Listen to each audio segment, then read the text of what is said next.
a rainy morning in Ohio, which is good, I think. Basically, here to tell you or share with you a story, and please don't confuse this story, because this story doesn't begin with me or end with me. It neither begins with you or ends with you. But it's a story that begins with God. And He is the one who fashioned this story. Sometimes I tell this story and people are like, oh, you're so cool, you know. But I'm like, you know, God is cool. He's great in each and every story. Despite the differences, you might say, oh, that was terrible, you growing up in Korogocho. But at the end of the day, to me, it's all about God. Is it a story that glorifies God, or is it a story that glorifies me as God? Do I get the glory for all of it, or He gets glory back to Him? And it's the same thing with the kids that we sponsor today.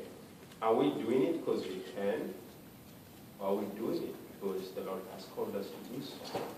Are we doing it because James 1:7 says, the true religion, the faultless one, is this: to take care of the orphans and widows in the times of their distress? Or are we doing it because of Isaiah 58, where it says that this is the true kind of fasting, you know, to give to the orphans, to give to the people who are oppressed, to set them free? Is it that kind of fasting? Is it that kind of mind that we have, or are we giving because we can? You know, because we can. I can afford $38. Am I doing it because I can, or am I doing it because it has greater importance and bigger impact at the end than just me? And that's what I'm saying. This story doesn't begin with me. It begins with Him, because He knew that I will be born in Korogocho, where I shared about yesterday, that place. He knew I'll be born there. If there was an option, maybe I would have said, you know what, God, I'm going to be born somewhere in Kenton, Ohio, or Worcester, Ohio. You know, it's different. If you look at how it looks like, just the pictures of Korogocho and Kenton, Ohio, you'll be like, no, I want to live in Kenton, Ohio. So if I had an option, I would have made that option to God. But because I couldn't, and He knew I had to live in that place, so that at the end of it, I glorified Him, then that's why I'm here, telling the story of God. So I was born in Korogocho, in the slum, that largest slum. And as I said yesterday, according to the 2008, I haven't checked lately, but according to the 2008 census, it had a total population of 200,000. And the projection was that the population will grow even more. And since the census usually takes every 10 years, so until 2018, that's when we will know what's the next population of Korogocho. But because of the inflation and all the economic downturns, it is expected the population of Korogocho, which is just a square mile, not a big place, just a square mile, might even go to 300,000 people living in a square mile. And the houses are 10 by 10. And so I grew up in this place where, you know, my two sisters and one brother, and my parents, we live in a 10 by 10. There was no good toilets, you know, or bathrooms, because the argument is, why should I build a toilet instead of expanding my 10 by 10 into a 12 by 12? You know, that 2 square matters a lot, because that's the argument. I know I want to expand my 12 by 12 instead of building a toilet. So people have resulted into other means of using the bathroom by everything everywhere on the surface. You go like the river which passes through Korogocho. It's not a river, it's just raw sewer flowing on the surface. You know, everything is just raw, passing by. And so that's how it looks like, and that's how it is. And not only that, we have so many kids in Korogocho. I would want to know the population of kids in Korogocho, because there are kids everywhere, you know. And some of them don't have shoes. They are walking barefoot in this raw sewer. And as a child, I remember, because I had no concept of, you know, clean water and dirty water. You'll find me with a stick poking through raw sewer, or sometimes you'll be walking in those corridors. We don't have roads. It looks like a maze. and within the maze of Korogocho, and sometimes you'll have a cut from the broken glasses around, and that was normal. But today when I think about it, I don't think that's normal. I don't think people should be subjected to live in such conditions.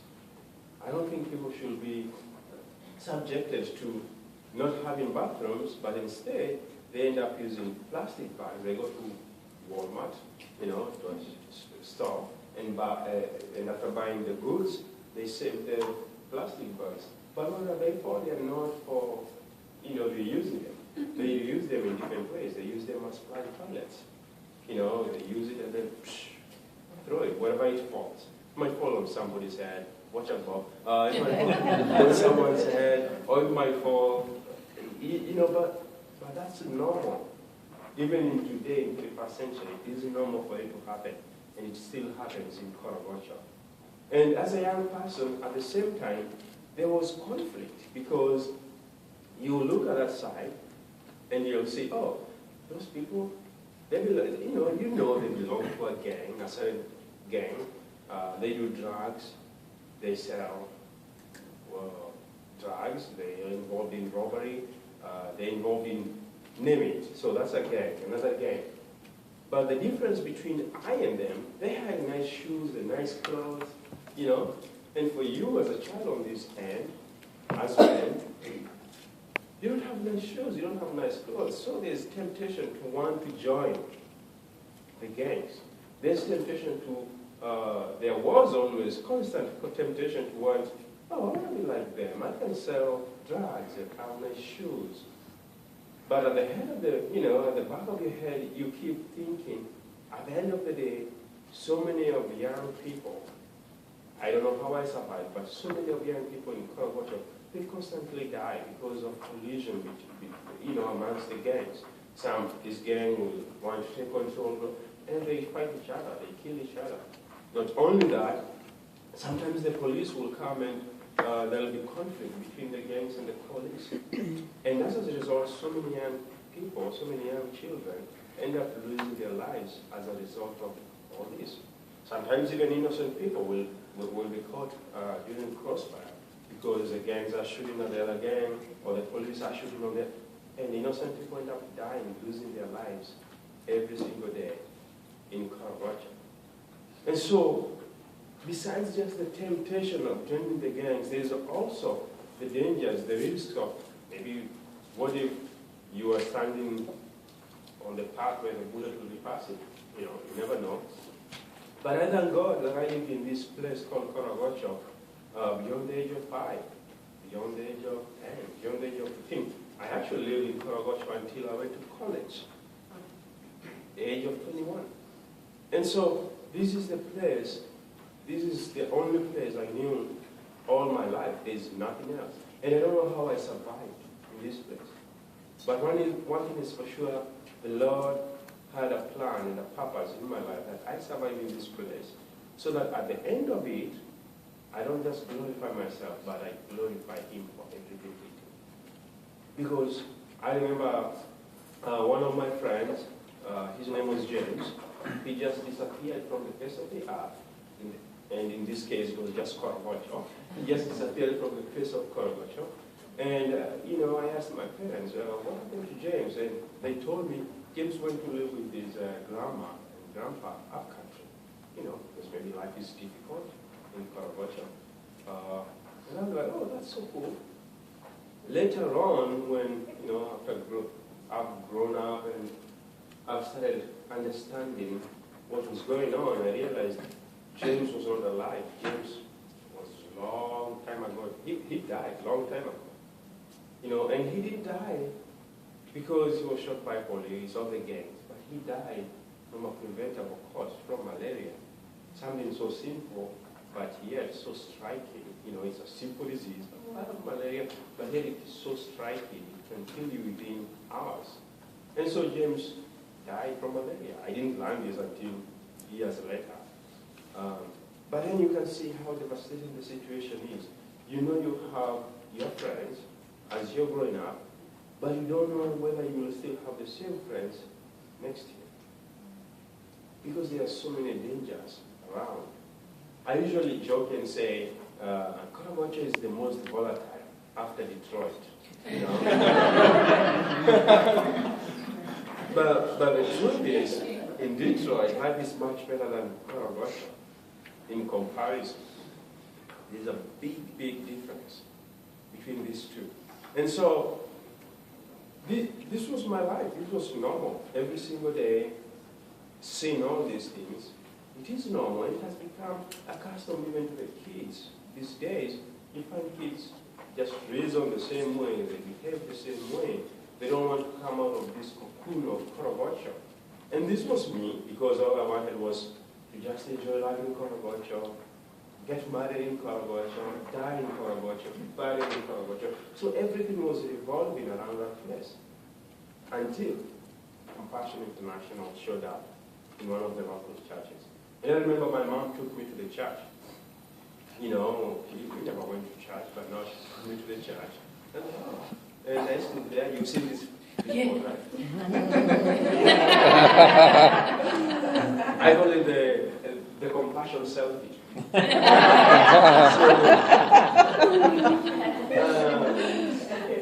But after that photo, what happened after that photo, it's a great story, because after this photo now I had somebody in Austin, Texas, writing me and encouraging me and telling me, when you're a young, bright man, God loves you, you're our son. All of a sudden I had different family, you know, in Austin, Texas. And through the conversations over time, we will share, we will talk via letters. And not only that, 14 years later I met them in person, which was great and neat, meeting the same people you've been with for all that long, for them to sacrifice. I don't know how they sacrificed, but I believe they sacrificed because they had 4 kids themselves. So they must have sacrificed something so that they can send money to Compassion for me to be within the program, because they sponsored me all along. So they sacrificed a lot. But then it was an opportunity for me to go to school. It was an opportunity for me to start dreaming outside Karamoja, because through Compassion International other project, what they did, they took us to places outside Karamoja. They will take us, they will say, oh yeah, this holiday will have VBS, and this VBS is going to be somewhere in Mombasa. For those who know Mombasa, it's a coastal city, and it's very beautiful. So you step out of Karamoja, and then that's when you realize, oh, this is a great place. This better place than Karamoja, you know.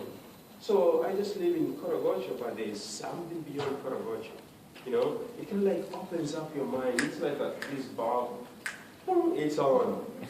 and so life started changing for me, and I believe also for my friends who are within the Compassion program, but we started seeing life differently. And one of the things that they told us at the Compassion Project was, despite us living in Karamoja, Karamoja doesn't live in us. And that was very powerful if you think about it. Years later I started thinking about it, because I was reading the Bible, and I believe it's 1 Timothy 4:12, which says, don't let anyone despise you because you're young, but set good example to the believers in speech, in conduct, in faith, in love, and in purity. So, all these, those people at the Compassion Project, maybe they knew. That's why they encouraged us. That's why they gave us hope. They told us, despite you living in abject poverty, that poverty doesn't live in you. And for those who believed in that, I myself, I believed in that. I knew I lived in Karamoja. I knew this is the situation around me. But I'm beyond that. It really helped me to be able to focus and concentrate on my education, because education was the only way out. For me, for my case. Other students had their way out differently, through skills, through talents, but for me, education was the way out in this case. So I'm not comparing myself with all the other students. And this comes to the point. All the kids we sponsor, we never know what they'll become. Some might end up becoming musicians, some might end up becoming academicians, some will end up becoming big people in the society, or some will just become local rulers within the society. They'll become the local leaders. They'll become the chiefs of their villages, you know. So we don't know what they'll become, but we are giving by faith, hoping that their lives will be changed. Because one of the greatest gifts, which through compassion, through your donation, which I received, you're not my sponsor, but what I received from my sponsor, but which all the kids receive that we sponsor today, one of the greatest gifts is for these kids to know Christ. And the moment they know Christ, even if we take all the things we've given them, all our family contribution gifts, or their birthday gifts, or Christmas gifts, if we take all that and we leave them with Christ, I'm assured, and I know they are fine. Because it's only through Christ that these kids end up becoming what they become. Despite us just giving and stepping out by faith, that leap of faith and saying, okay, I'm going to give, and I'm going to sponsor this child, encourage them, and all this. The most important thing, they receive Christ. They get to be released from spiritual poverty, and that's the thing. And so I was released from spiritual poverty, from economic and social poverty. I played with my friends every weekend, soccer. We played soccer at the Compassion of Real Football, at the Compassion Project. Yeah, so, and it was different. And I usually joke and say, I think now I found a different kind of gang, the Compassion gang, you know? Because now it was different from the other gangs out there. This was a gang that cared for me. They loved me, you know? They say, Ben, this was sent you a letter. And this is what they say, you know, before I would start grasping the concept of English. You know, they would translate and all that. But again, I grew up through the whole, let me call it system, the compassion program. And through the compassion program, I ended up finishing high school. Most kids in Korogocho don't go beyond high school. They don't even finish high school. Because you've seen, you know, some of them, because maybe some families are so poor, the kids will start working to be able to contribute to the income of the family. And so most kids don't even go beyond primary school. They just go, and they don't even go to high school. But I thank God I had that opportunity through compassion to be able to progress towards high school. I thank God I had an opportunity not only of progressing towards high school, but as well progress towards college through Compassion Leadership Development Program. You know, we used to joke, and this was not a good joke, but we used to joke when I was in the program that we were the creme de la creme. You understand what I'm saying? You know? Oh yeah, that's how we made it to this program. But when in the process, when you think about it, it's not because you are the creme de la creme, you know. It's because the Lord has been watching over you, you know. We later on stopped using that joke because it ended up, those who didn't join the program, the leadership development program started hating us, and there was all this conflict of interest. You know. But for those who ended up going into the leadership development program, LDP, let me just use the acronym, LDP, you know, they programs, they studied education, some studied law, some studied whatever. And today, they have become the agents of change in their own societies, despite of where they are, you know. Just a year ago, one of these LDP students from Kenya, I knew him when he was young, because I had visited his project, and when I saw the booklet, the LDP booklet, they say, oh, you know, his sponsor had dropped him, and he had only a few months left to finish the program. And I was like, okay, I and my wife, we talked, and we picked him. And so it was interesting that, he was an LDP, now he's, sponsoring that LDP. So we helped him finish. And today he's an engineer, he's doing construction engineering. And actually I was looking on his Facebook. He has now his major project that he's just finished as a construction engineer. and it really looks good, you know. Not only that, you know, the kids that we sponsor, I and my wife, because in Kenya we sponsor 3 kids, 1 in Tanzania and 1 in Ecuador.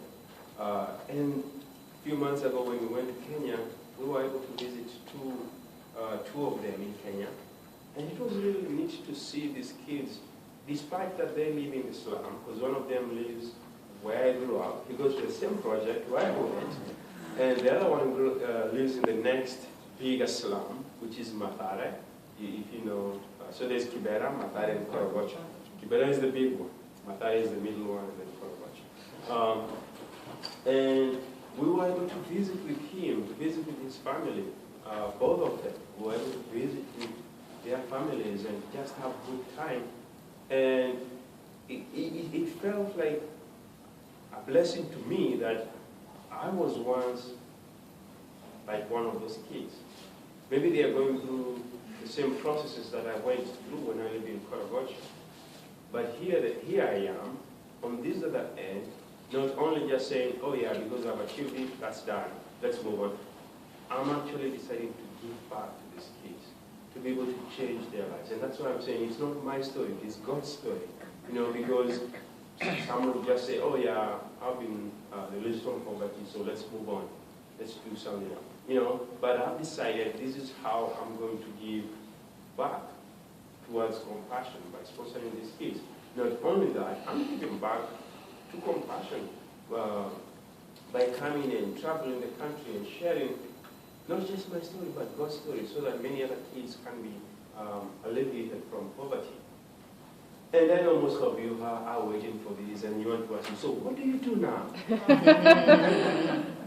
I know you are. But, 2 years ago, I decided I wanted to go back to school. I decided I wanted to advance and get more knowledge. And so I went back to school because my undergrad is in physics. I decided I wanted to keep on being a physicist. So I ended up going back to the University of Colorado, where I'm a graduate school, studying physics. And so I studied physics besides me traveling, okay? So I only travel on Saturdays and Sundays, and not every time. I will take only like 2 weekends a month and travel for compassion and share God's goodness through my life. Because as well, besides that, trying to achieve the other field of physics. And to be honest with you, I don't know where the Lord wants me to go with that physics, whether to go back to Kenya and teach. But I'm open because this is just my thinking. I'm not going to be limited and say, oh, I just want to go back to Kenya and teach. I can make a difference anywhere I am. You know, whether I'm in the US, whether I'm in Kenya, whether I'm in Brazil, Ecuador, because I never know where the Lord will call me next. You know, He might say, oh, yeah, Ben, I need you to go to Guatemala to become a physicist. So I don't know. So for now, I'm open for whatever the Lord opens, whatever His doors will open for me to become a physicist, whatever. I'm open for that.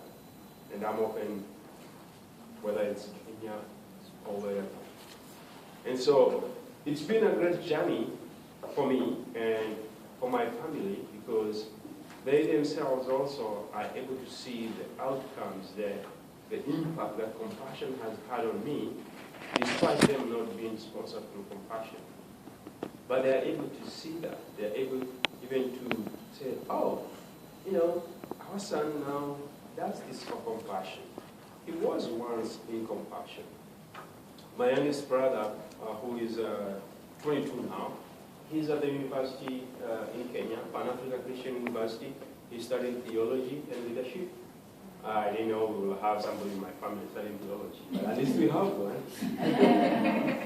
Yeah, so he's doing that, and it's really been great just seeing him grow and advance academically, as well as his passion for Christ, his passion and love for Christ. And that's why he decided to, because he's good at those programming stuff. computer things, but he decided to go and study theology. So it's really great, and it's been great just for my family to see how far we've come from Korobocho to now a better place, because now my family no longer lives in Korobocho, but they now live in a better place where, it's safe, it's conducive. It's not like the funkiest of places, but it's a better place compared to Korobocho. So I welcome all the questions. Yes, ma'am.